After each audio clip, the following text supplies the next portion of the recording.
Uncle Drew nagparamdam na naman sa Game 5. Kawhi Leonard, 2 games nang hindi nakapaglaro. Buhay na ang fans ng Clippers pagkatapos ng isang combination mula kay Harden at Terrence Mann. At napasayaw pa ang 2 referee. Dallas Mavericks versus LA Clippers para sa kanilang Game 5. First quarter pa lang, Kyrie Irving kumana agad ng isang left-handed bank shot. Tinapatan agad ni Zubac ng isang hook shot mula sa gitna. Sa kabilang banda, Luka magandang alley-oop para kay Jones Jr. George naman bumawi agad ng isang forced driving layup. Irving lively combination naman ng pagbawi ng Dallas. Kyrie na may pag-drive sabay alley-oop para kay Lively.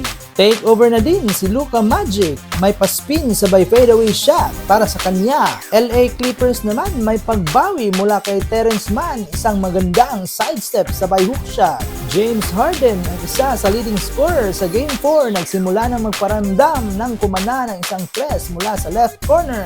Jones Jr. na block si Harden at napunta kay Luka ang bola, sabay fast break para sa isang monster dunk. Luka naman this time para sa isang fast play. May pa-sidestep, sabay pull-up shot para sa kanya.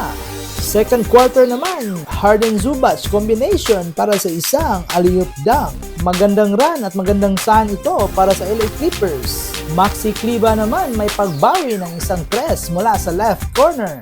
41-33 ang score nang may pasok ni Powell ang isang pull-up shot. Baba sa 4 points ang kalamangan ng Dallas nang may pasok ni Harden ang isang mid-range jump shot. Pero may pagbawi agad si Luka ng isang transition layup. And one play naman para kay Zubac para sa isang reverse layup. At si Lively pinasabit lang. Zubac may 15 points na para sa game na ito. Sa kabilang banda, Gafford, binawian agad si Zubac ng isang foul. At sinundan agad ito ni Luka ng isang step back J mula sa free throw line. Dallas napa-timeout bigla nang maibaba sa 4 points ang kanilang kalamangan nang maipasok ni Terrence Mann ang isang forced shot. Buhay na ang fans ng Clippers pagkatapos ng isang combination mula kay Harden at Terrence Mann at napasayaw pa ang 2 referee.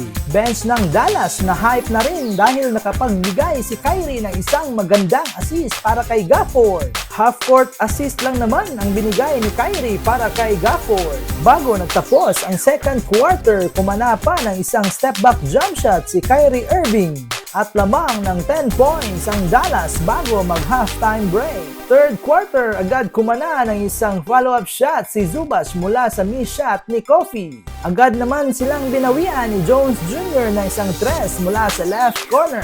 Lobo na sa 14 points ang kalamangan ng Dallas nang may pasok ni Luka ang isang step-back jump shot. Kyrie may pa-steal sabay bigay kay Jones Jr. para sa isang monster dunk na may kasamang foul.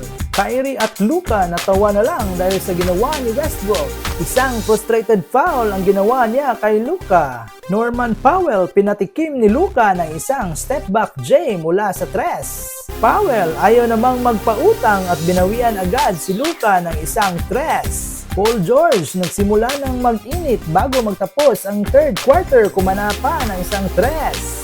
Bench ng Clippers naganahan nang makakuha pa ng isang tres si Paul George.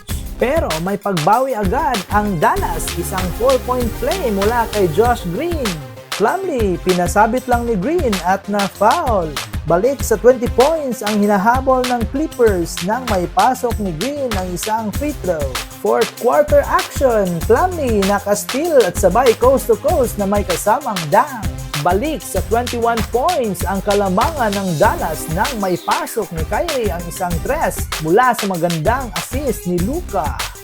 Take over na din si Luka at kumana pa ng isang tres. Ty Lue napa-timeout na lang bigla nang may pasok ni Kyrie ang isang pull-up jump shot. James Harden at Paul George mayroon lamang 22 points na combine. Malayong malayo sa kanilang 66 points noong Game 4. Medyo maalat kasi ang nilalaro ni James at saka ni George. At sa puntong ito, Luka nag-take over na.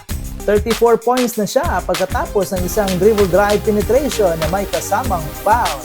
At pasok din ang kanyang free throw. Natawa na lang din si Luka at napasigaw na din si Irving dahil sure ball na ang kanilang panalo.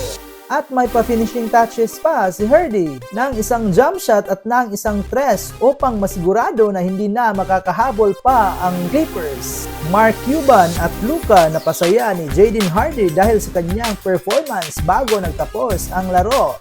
At sa huli, panalo ang Dallas sa score na 123-93. Maglalaban sila ulit sa Game 6, this time sa home court naman ng Dallas. Mga idol, huwag kalimutang mag-subscribe, like, and hit the notification bell para updated kayo sa susunod nating videos.